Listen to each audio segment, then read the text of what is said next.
صباح الفل. هتكلم عن موضوع كلكم بتسألوني عليه دايما في التعليقات و...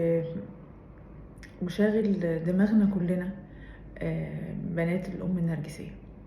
طيب قبل ما ابتدي الفيديو أنا محتاجة أحط كذا كده نقطة عشان لما اتكلم نبقى كلنا مع بعض على نفس الصفحة.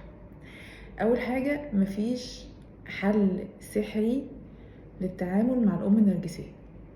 الحل السحري الوحيد قطع العلاقة، تمام؟ وده عايزين نتفق برضو ان مش اي حد بيحب يعمله، مش اي حد بيقدر يعمله، مش اي حد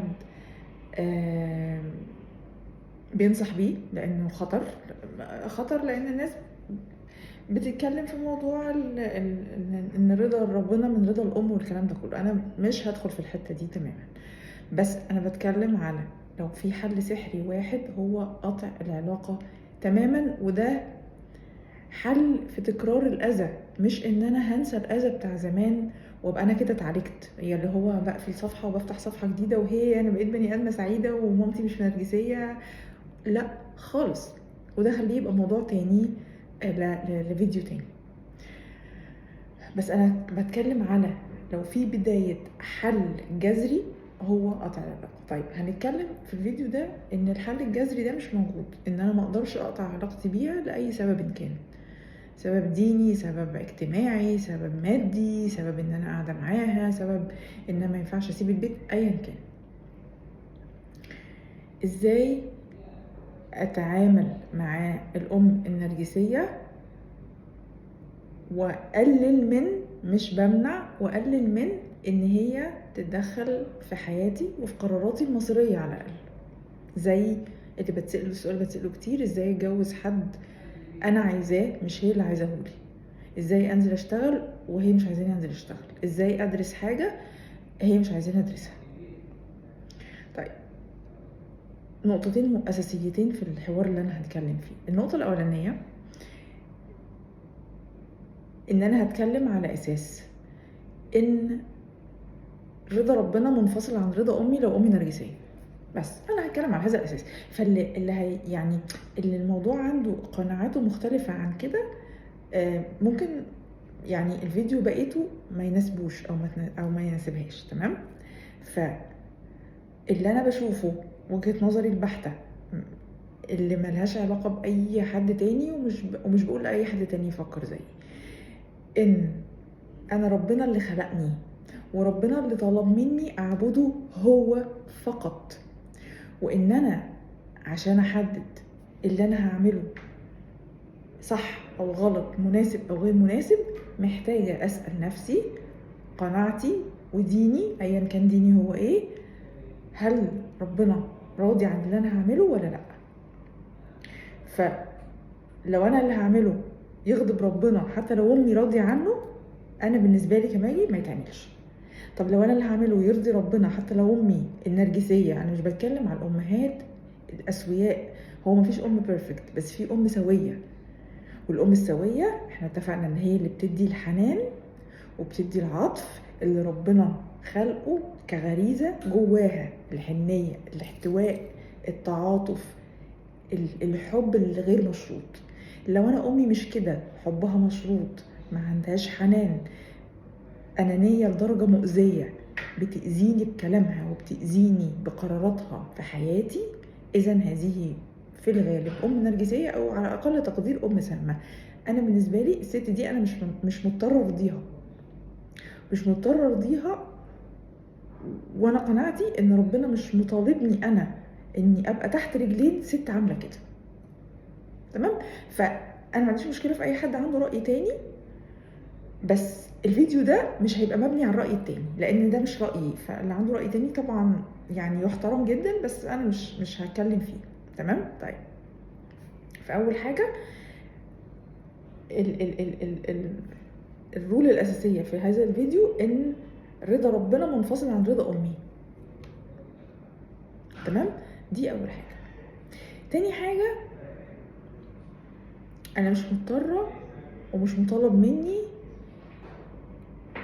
اني احافظ على ان موت حد يبقى حلو. وبالذات يعني وليه ابقى انا مطلوب مني ان تصرفاتي ترضي حد وتخلي موده حلو، بالذات بقى لو الحد ده ما بيرضاش، بالذات بقى لو الحد ده مهما عملت هيفضل قافش عليا، هيفضل مغلطني. طيب اتفقنا على النقطتين دول، متفقين. يلا نبتدي بقى ايه، كيف نتعامل بيسد على اساس هذه النقط. طيب اول حاجه، لو انا شخصيه كبرت، انا بقيت شخص ناضج، بقيت شخص عندي استقلال، يعني خلينا نقول استقلال مشروع، حتى يعني قانونيا، يعني انا بقيت عندي 21 سنه فيما فوق. مش المفروض خالص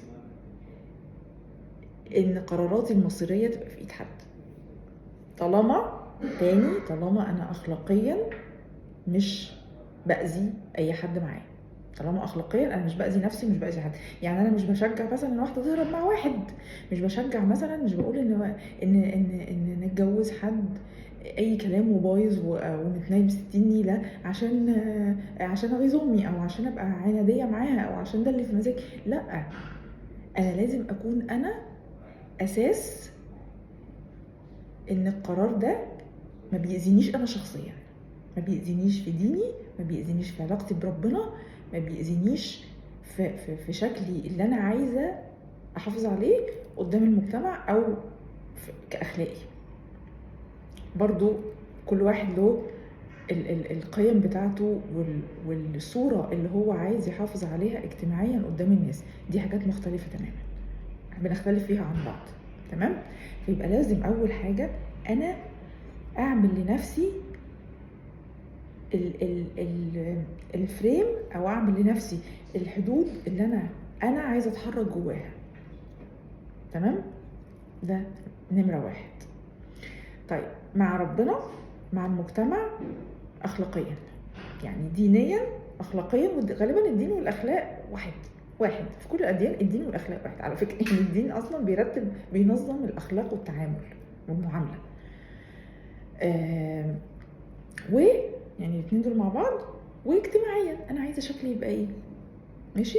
طيب عرفت ده؟ ماشي، حلو جدا. محتاجه اقعد مع نفسي برضو واعرف انا فعلا من جوايا، الصوت اللي جوايا، الصوت اللي ربنا خلقني بيه، مش الصوت اللي اتمرنت عليه واتبرمجت عليه، عايزه ابقى ازاي، عشان افصل بين ان انا مجرد عايزه اعمل حركه تمرد، وبين ان انا فعلا عايزه اللي انا عايزاه ده. طيب مثلا انا امي مش عايزاني اشتغل وبتقاوم ان انا اشتغل، وانا متغاظه من النقطه دي وعماله اقول ازاي اعرف اشتغل مع ان امي النرجسيه مصره ان انا ما اشتغلش. ممكن الاول نعرف احنا فعلا عايزين نشتغل ولا لا، يعني هل انا فعلا نفسي انزل واركب مواصلات واروح شغل واصحى بدري قوي وانا متاخر وارجع مرهقه البيت واخد فلوس ممكن ما تكونش هتقضيني لو انا مستقله ماديا والكلام ده كله، ولا انا جوايا مبسوطه بقعدتي في البيت وان انا باخد مصروفي وان انا بصحى براحتي وبنام براحتي والكلام ده كله. الاول لازم اعرف ده عن نفسي. امي مش عايزاني اتجوز، بس انا متغاظه وعايزه اتجوز بقى عشان اخلص من البيت ده. في الحاله دي غالبا لو انا هدفي الوحيد او الاساسي ان انا عايزه اتجوز عشان اخلص منها ومن البيت، هلبس في واحد نرجسي هيكرهني في عيشتي في البيت ده وفي البيت ده، هبقى انا بتلقف بقى بين 2 نرجسيين، واحد نرجسي وواحده نرجسيه، واتعملت ساندوتش، وهي هتطلق من ده وارجع لها مكسوره ومنظري زي الزفت قدامها وهي ما هتصدق، يا اما هفضل مع التاني عشان ما ارجعش لدي. فناخد بالنا انا القرار اللي انا عايزاه، اللي انا شايفه ان الام النرجسيه ضدي فيه، انا فعلا عايزاه ولا انا بحاول اخلص